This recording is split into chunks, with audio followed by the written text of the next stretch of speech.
2027 एक ऐसा साल होगा जिसमें क्या सच में पहले बिग बैंग हुआ भी था?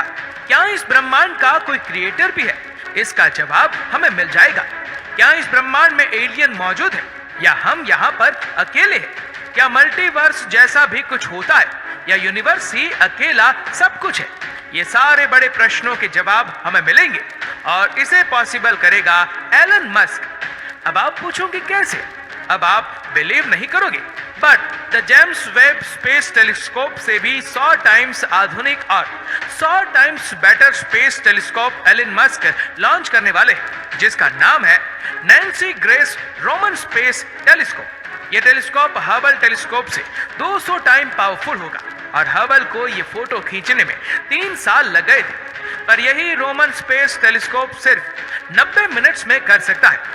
बात तो ये है कि इतने एडवांस स्पेस टेलीस्कोप होने के बावजूद भी इस टेलीस्कोप को क्यों डोनाल्ड ट्रंप ने 2 बार रिजेक्ट कर दिया था?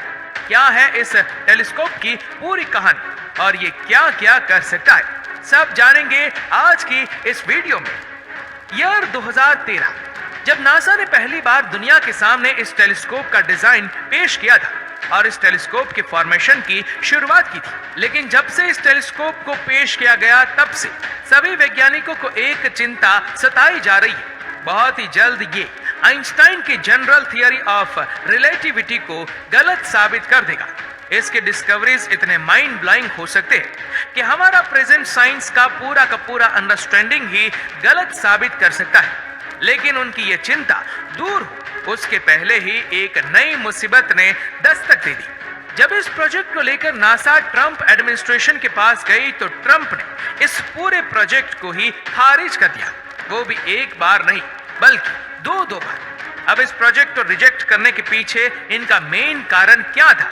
बजट, ये रीजन डोनाल्ड ट्रंप के हर दम मुंह जवानी रहती है पर उनकी हरकतें कुछ और ही कहती है। 2020 के टाइम पर जब पूरी दुनिया महामारी से लड़ रही थी तब ट्रंप ने वैक्सीन को भी फंड करने से साफ इनकार कर दिया था।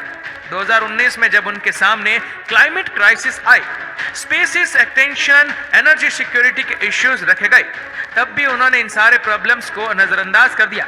और आप बिलीव नहीं करोगे, पर ट्रंप ने पूरे 156 साइंस प्रोजेक्ट को नकार दिया गया था और शायद ये मेजर रीजन था कि वो रोमन स्पेस टेलीस्कोप को रिजेक्ट कर रहे थे। लेकिन अब आता है कहानी में ट्विस्ट।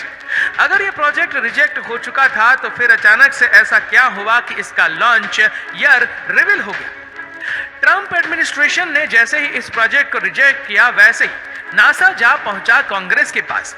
यूएस कांग्रेस को ये प्रोजेक्ट इतना प्रॉमिसिंग लगा कि ना ही उन्होंने इस प्रोजेक्ट को अप्रूव किया बल्कि 8% से इनके बजट को भी इंक्रीज कर दिया, जिसका फायदा ये हुआ कि अब ये टेलीस्कोप एक साथ 4 टेलीस्कोप का काम करने वाला है। देखो, ये थोड़ा टेक्निकल है पर काफी सिंपल है। इसमें 2 इंस्ट्रूमेंट लगे हुए हैं, एक वाइड फील्ड इंस्ट्रूमेंट और दूसरा कोरोनाग्राफ। अब इनका काम क्या है? सिंपल फोटो खींचना। वाइड फील्ड इंस्ट्रूमेंट नाम से ही आपको पता चल गया होगा कि इसका लेंस वाइड एंगल लेंस है जो एक ही टाइम पर मेजर फील्ड ऑफ विजन को कैप्चर कर सकता है। और इसीलिए जहां इस फोटो को खींचने में हबल को 3 साल लगे, वहीं पर यह टेलीस्कोप सिर्फ 90 मिनट में खींचने की काबिलियत रखता है। इसके इसी इंस्ट्रूमेंट की वजह से हम 13 बिलियन लाइट ईयर से ज्यादा दूर से आती लाइट को भी डिटेक्ट कर पाएंगे। और कोई क्रिएटर है या नहीं, इसका जवाब हमें शायद पता चल सके। बिग बैंग हुआ था कि नहीं, डार्क एनर्जी और डार्क मैटर का सारा सीक्रेट, ये सब कुछ हमारे सामने हो सकता है, जिसके बाद ये भी हो सकता है कि हमारा पूरा साइंस सही साबित हो या फिर पूरा का पूरा गलत। और रही बात कोरोनाग्राफ की, तो ये छोटा सा इंस्ट्रूमेंट दूसरे सोलर सिस्टम के स्टार्स की लाइट को आर्टिफिशियली डिम करके एक्सोप्लैनेट और उनके एटमॉस्फेयर को स्टडी करके हमें बताएगा कि क्या उस प्लेनेट पर लाइफ है या नहीं। और इस तरह हम ये समझ पाएंगे कि क्या दूसरे ग्रहों में भी एलियन लाइफ मौजूद है या नहीं। अब देखा जाए तो इस टेलीस्कोप के सिलेबस में एक्सोप्लैनेट को स्टडी करना कभी था ही नहीं, जिसकी वजह से इन्होंने टेलीस्कोप को एक नया काम सौंप दिया। और इसलिए अगर देखा जाए तो रोमन स्पेस टेलीस्कोप का काम सिर्फ डार्क मैटर, डार्क एनर्जी और रिलेटिविटी थियरी पर फोकस करना था।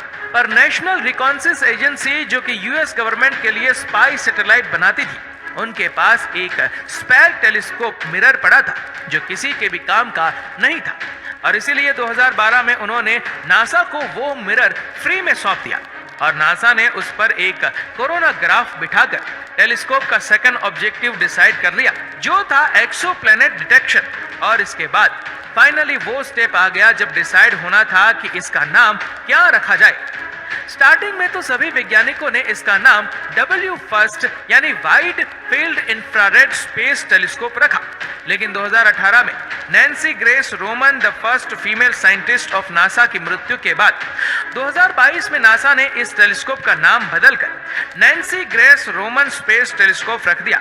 इन मेमोरियल वो दुनिया को ये बताना चाहती थी कि ये टेलीस्कोप इनके लिए कितना स्पेशल है और इसको लेकर वो काफी ज्यादा सीरियस है। और इन स्पेस टेलीस्कोप की कहानी जो नैन्सी ने आज से 60 साल पहले स्टार्ट की थी, उसे वो कभी नहीं रोकेंगे।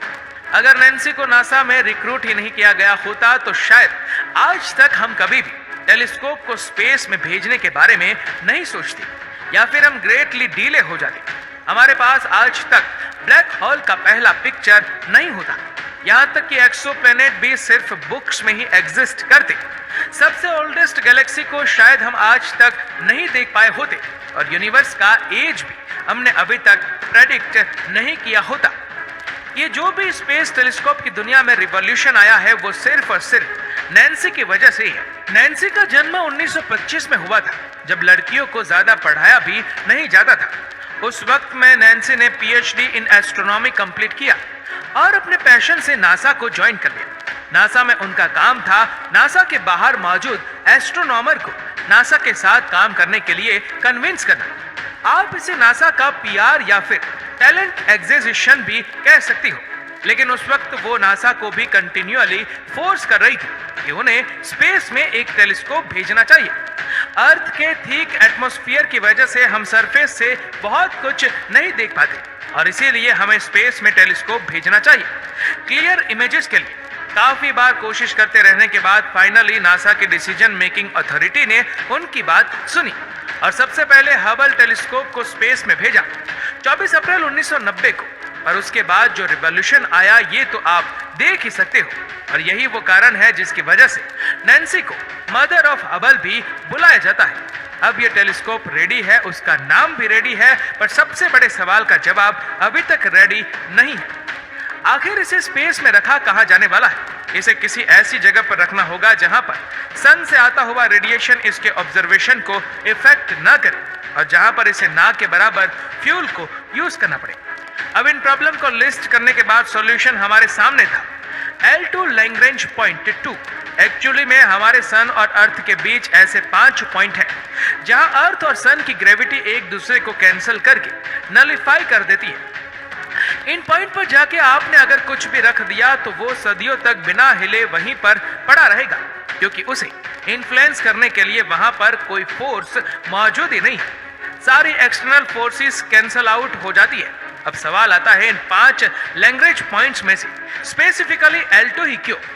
ये समझने के लिए आप ये डायग्राफ देखो, इसमें आपको क्लियर दिख रहा होगा L1, L3, L4, L5 ऐसे पॉइंट है जो सन के साथ डायरेक्ट कांटेक्ट में आते हैं और L2 अकेला ऐसा पॉइंट है जो अर्थ के बाद आता है। इसी वजह से सन के रेडिएशन से हमारा अर्थ उसे प्रोटेक्ट करेगा और उसके ऑब्जर्वेशन में ना के बराबर एरर आएंगे।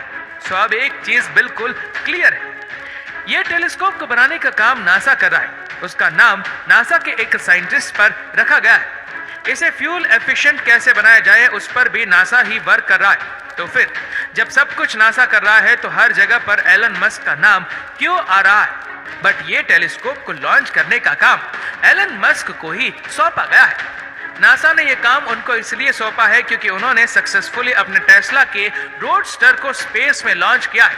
अब उस रोडस्टर का वजन और इस टेलीस्कोप का वजन सेम टू सेम है। प्लस नासा अगर इसे खुद लॉन्च करेंगे तो उसका खर्चा उसे $1,38,000 आएगा। पर एलन मस्क का फाल्कन हैवी तो रीयूजेबल फ्यूल एफिशिएंट रॉकेट है और इसीलिए अगर वो इसे लॉन्च करेगा तो इस लॉन्च के पीछे का खर्चा सिर्फ $24,000 आएगा, यानी लगभग 6 गुना कम। इसलिए एलन मस्क को US गवर्नमेंट यूटिलाइज कर रही है। इसमें एलन मस्क क्या करते हैं ये तो आने वाला वक्त ही बताएगा, लेकिन जब तक ये नया रोमन स्पेस टेलीस्कोप इमेजेस भेजना शुरू करेगा, क्या आप लोग तब तक इंतजार कर सकते हो? नीचे कमेंट करके जरूर बताएगा। और अगर आपको वीडियो अच्छा लगा हो तो इस वीडियो को लाइक करेगा, शेयर करेगा ज्यादा से ज्यादा लोगों तक, और ऐसी ही और भी रोचक जानकारियों के लिए सब्सक्राइब करें हमारे यूट्यूब चैनल को और फेसबुक पर फॉलो करें हमारे पेज को। धन्यवाद।